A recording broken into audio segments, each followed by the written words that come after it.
नमस्कार, मुद्दा देख रहे हैं आप। मैं हूं आपके साथ रेशु त्यागी। गुजरात विधानसभा चुनाव में बीजेपी ने प्रचंड जीत हासिल की है। 182 सदस्यीय सदन में बीजेपी ने रिकॉर्ड 156 सीटें जीतकर लगातार 7वीं बार जीत दर्ज की है। कांग्रेस ने 17 सीटों पर और आम आदमी पार्टी ने 5 सीटों पर जीत हासिल की। गुजरात विधानसभा चुनाव में मिली जीत का बीजेपी जश्न मना रही है, लेकिन सब अच्छा ही नहीं है। बीजेपी को इस खुशी के बीच दुविधा का भी सामना करना पड़ेगा। सभी क्षेत्रों में व्यापक रूप से जीतने के बाद और समाज के सबसे प्रमुख वर्गों को साथ लेकर सरकार का गठन करना बड़ी चुनौती है। नई सरकार के शपथ लेने पर विभागों का आवंटन करते समय एक अच्छा संतुलन साधना होगा। कैबिनेट में सदन के कुल 182 सदस्यों का 15% ही कैबिनेट में हो सकते हैं, इसलिए मुख्यमंत्री सहित 27 में से अधिक सदस्य इसमें शामिल नहीं किए जा सकते हैं। सभी इलाकों वर्गों का बीजेपी पर कितना दबाव है, इसे बीजेपी के एक नेता के बयान से समझा जा सकता है, जिसमें वह कहते हैं कि सीएम भूपेंद्र पटेल को नई मंत्री परिषद का गठन करते समय सभी चारों क्षेत्रों का प्रतिनिधित्व देना होगा और इसके साथ पाटीदारों, ओबीसी, दलित, महिलाओं और जैसे समाज के प्रमुख वर्गों को नई सरकार में प्रतिनिधित्व देना होगा।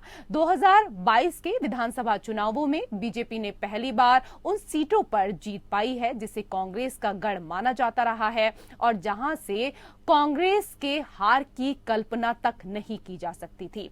ऐसे में बीजेपी के सामने कांग्रेस के जीते गढ़ में अपनी पकड़ बनाए रखने की भी चुनौती होगी। चुनाव प्रचार के दौरान विपक्षी दलों ने स्वास्थ्य सेवाओं, खराब शिक्षा व्यवस्था और राज्य में बढ़ रहे करप्शन को मुख्य मुद्दा बनाया था। नई सरकार के सामने इन समस्याओं को निपटने को लेकर भी इस दौरान चुनौती होगी। तो ये तमाम चुनौतियां हैं जिस पर सवाल यहां पर किया जाएगा बीजेपी से भी, और काम करना होगा बीजेपी को, क्योंकि सरकार एक बार फिर बन रही है गुजरात में और करण पूर्वक बजावीश, श्रद्धा पूर्वक અને અંતઃકરણ પૂર્વક બજાવીશ અને भय के पक्षपात, ભય કે પક્ષપાત, राग के द्वेष विना રાગ કે દ્વેષ વિના તમામ લોકો સાથે તમામ લોકો સાથે સંવિધાન અને કાયદા અનુસાર સંવિધાન અને કાયદા અનુસાર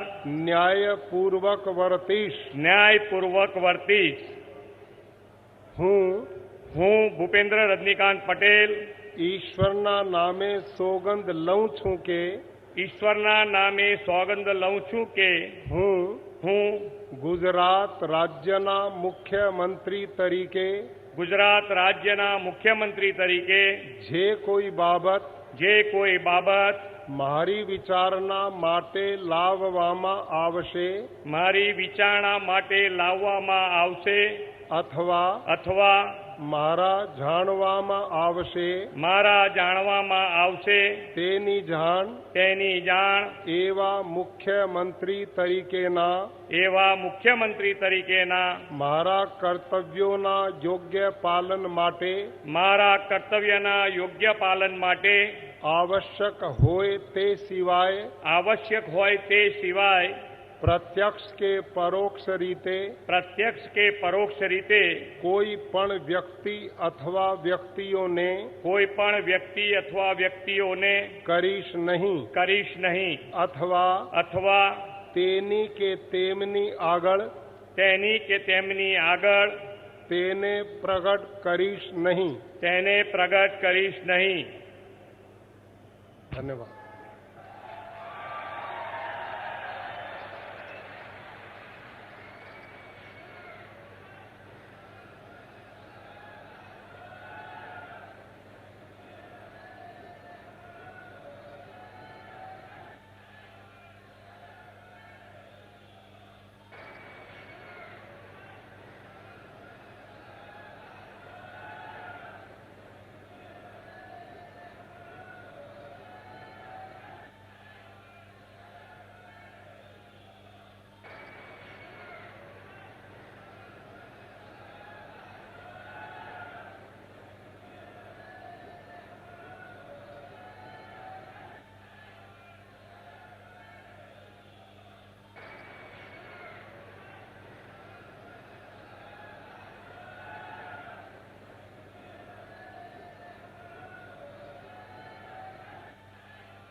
तो दूसरी बार मुख्यमंत्री बने हैं भूपेंद्र पटेल और इसी को लेकर हम यहाँ पर चर्चा करेंगे। चर्चा करने के लिए हमारे साथ 3 खास मेहमान इस वक्त मौजूद हैं। हमारे साथ संगीता शर्मा, प्रवक्ता आप जुड़ गई हैं, बहुत बहुत स्वागत है संगीता जी आपका। इसके साथ ही हमारे साथ देवेंद्र प्रमुख नेता बीजेपी जुड़ गए हैं, आपका भी बहुत बहुत स्वागत। और हमारे साथ रत्नेश मिश्रा, प्रवक्ता कांग्रेस जुड़ गए हैं, आपका भी बहुत बहुत स्वागत। कार्यक्रम में प्रश्न उत्तर के सिलसिले को हम शुरू करें, लेकिन उससे पहले बधाई का सिलसिला शुरू कर देते हैं। तो बहुत बहुत बधाई देवेंद्र जी आपको, गुजरात में एक बार फिर आपकी सरकार बनी है।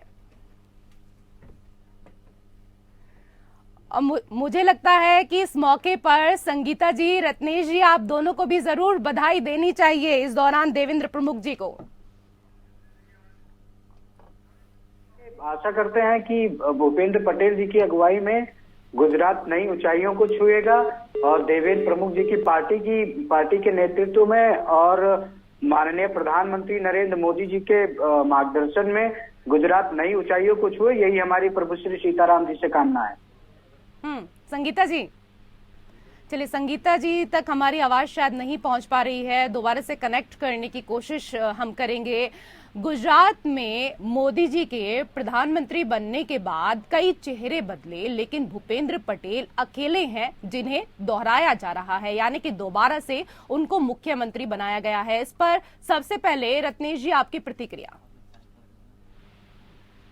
देखिए नेहा जी, ऋषि जी, पहली बात तो ये कि देवेंद्र पटेल जी को बहुत बहुत बधाई हो और मैं आशा करता हूं कि वो गुजरात को नई ऊंचाइयों पर ले जाएंगे और गुजरात को एक बार फिर से विकसित करेंगे और जो गुजरात मॉडल ये देश को दिखाते रहे हैं उसको वास्तविकता में परिवर्तित करेंगे। और इसके लिए मैं चूंकि अयोध्या में जन्मा हूं तो मेरे लिए तो सब कुछ प्रभु श्री सीताराम है। मैं उनसे विनती करता हूं कि वो अपनी कृपा भूपेंद्र पटेल जी पे और उनकी पार्टी के नेताओं पर बनाए रखें और गुजरात को नई ऊंचाइयों पर ले जाएं। ठीक है संगीता जी, आवाज मिल रही है आपको मेरी? संगीता जी आवाज मिल पा रही है कि नहीं?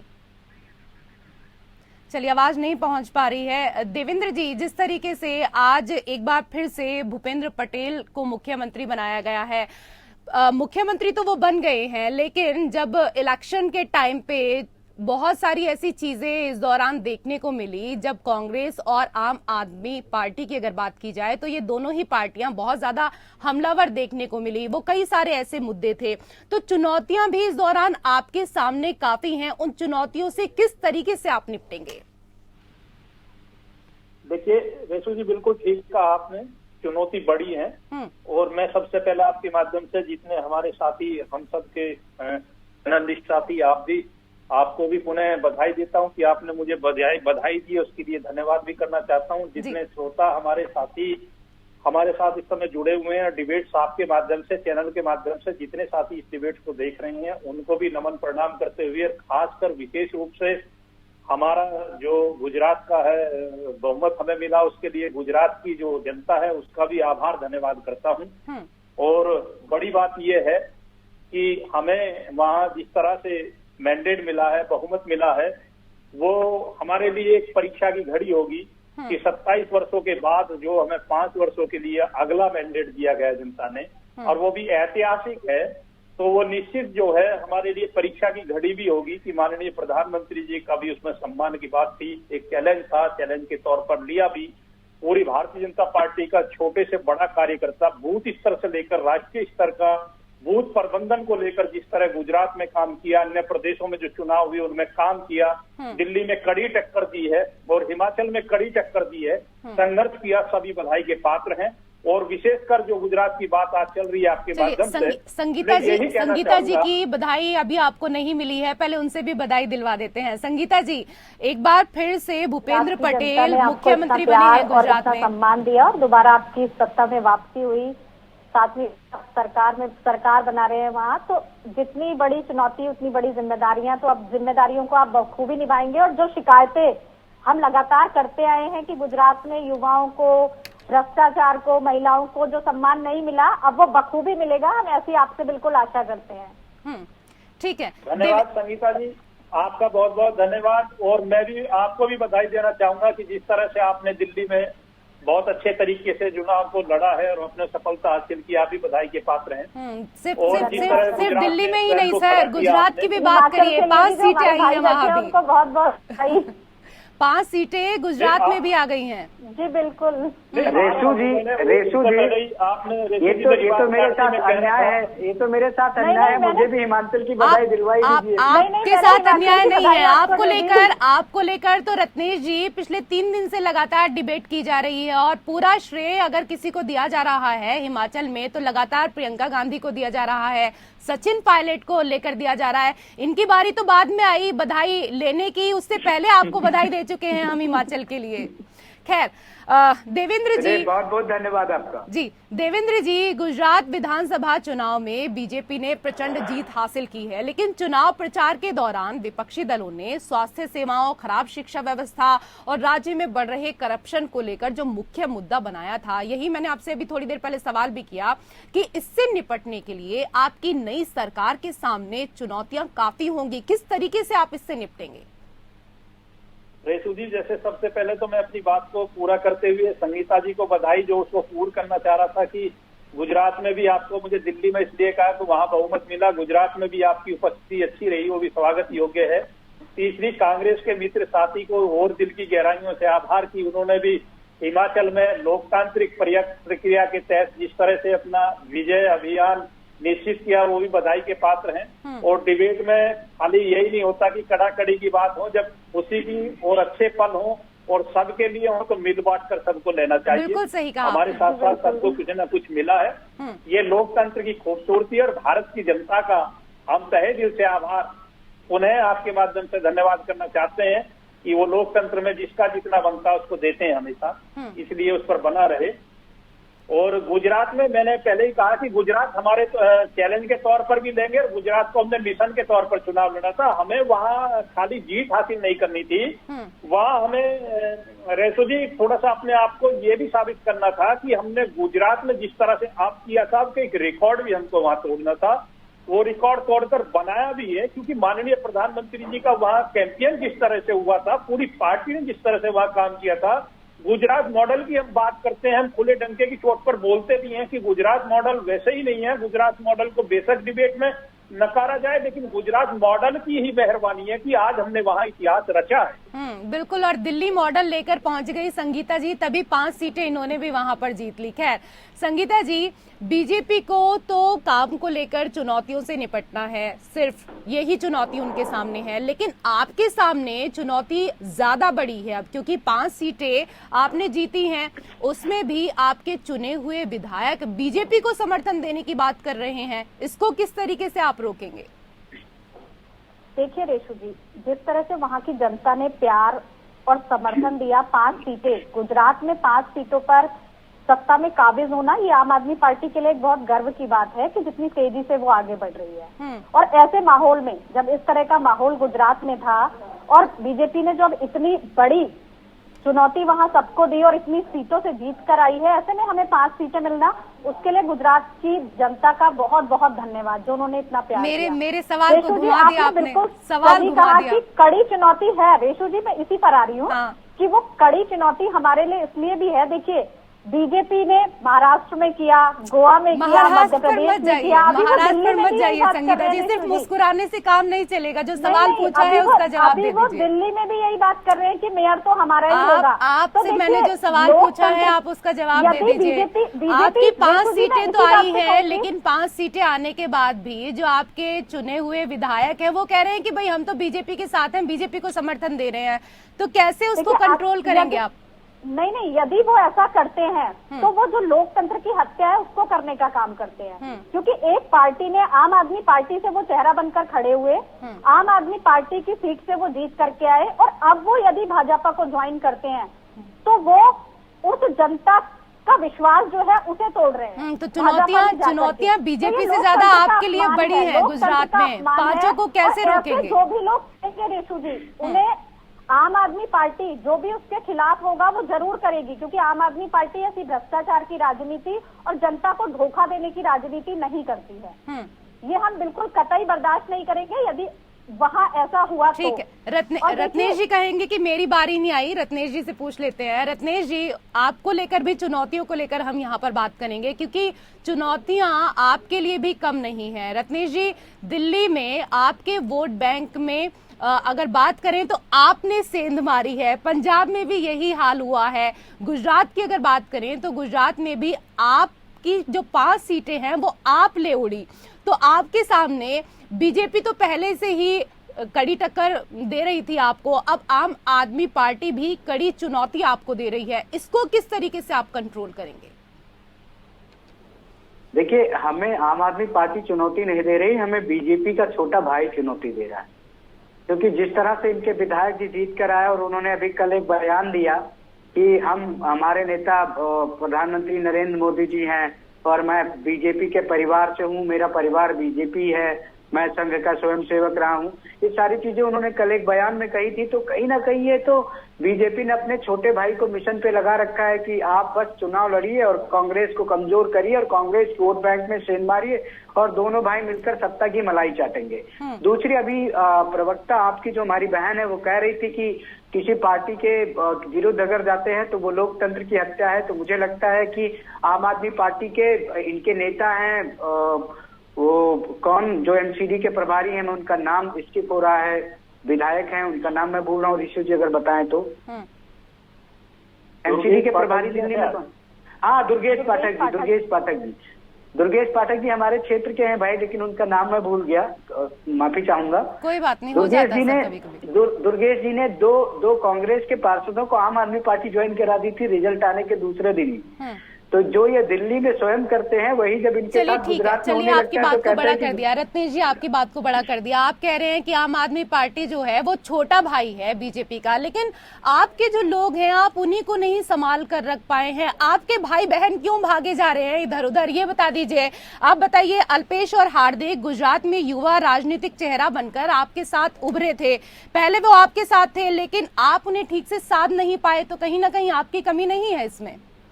नहीं ऋषु जी, हमने उनको बिल्कुल साधा था, हमने उनको अवसर दिया। आप सोचिए कि आज हार्दिक पटेल जी जिस सदन में पहुंचे हैं और वो कल उन्होंने कहा कि वो सदन के सबसे युवा विधायक हैं, उनको सबसे युवा प्रदेश कांग्रेस अध्यक्ष कांग्रेस पार्टी ने बनाया था। और भारतीय जनता पार्टी जो है वो एक ऐसी पार्टी है जो कांग्रेस के उन लोगों को मौका देती है जिनको कांग्रेस चेहरा बनाकर भेजती है। हमने पॉलिश किया था हार्दिक पटेल जी को। हार्दिक पटेल जी को लगा कि वो गुजरात की जनता के लिए किसी और के साथ जाकर अच्छा काम कर सकते हैं, वो चले गए। हमारा तो लक्ष्य था कि भाई आप हार्दिक पटेल जी अगर गुजरात की जनता की सेवा करना चाहते हैं तो आइए करिए, आपका स्वागत, हमने आपको मंच दिया, हमने आपको सब कुछ दिया, ठीक है। और लगता है कि वो हमारे साथ रहते तो शायद वो मंत्री पद ना पाते, लेकिन उनको लगा था कि बीजेपी में जाएंगे, मंत्री पद पाएंगे, सरकार बनाएंगे, मंत्री पद की मलाई चाटेंगे, लेकिन उनके साथ तो धोखा हो गया।